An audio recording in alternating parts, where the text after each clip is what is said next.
Hallo und herzlich willkommen zu einem neuen Video aus dem Themenbereich Welding 4.0 und heute beschäftigen wir uns mit unserem X-Net Upgrade 1, dem WPQX Manager.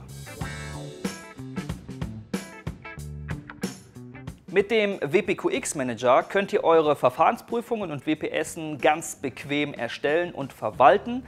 Ihr seht in einer sehr bequemen Übersicht, welche WPS zu welcher WPQR gehört. Die sind nämlich auch farblich gekennzeichnet und damit ganz einfach zuzuordnen.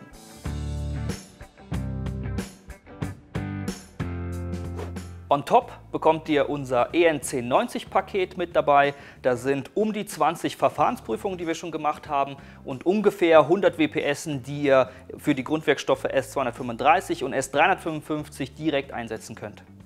Beim Erstellen eurer Dokumente leitet euch das Programm Schritt für Schritt durch die Eingabe, um eben auch Fehler zu vermeiden. Außerdem geben wir euch eine Datenbank mit an die Hand, die bereits die gängigsten Grundwerkstoffe, die gängigsten Schweißzusatzwerkstoffe und auch die gängigsten Gase beinhaltet.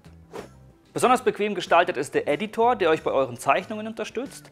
Der beinhaltet nämlich keine standardisierten Skizzen, sondern reagiert dynamisch auf eure Eingaben. Das heißt, die Zeichnung passt sich automatisch auf die Fugenvorbereitung und den Lagenaufbau an.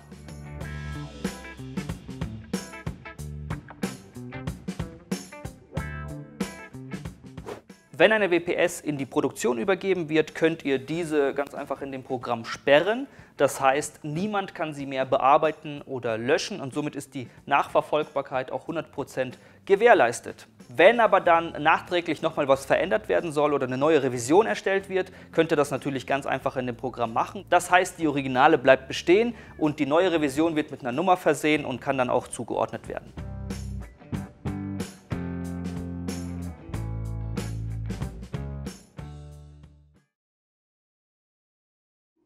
Vielen Dank fürs Zuschauen. Hier geht es nochmal zu unserem X-Net Basisset-Video. Wenn ihr weitere Fragen habt, schreibt uns gerne einen Kommentar, abonniert unseren Kanal und lasst ein Like da.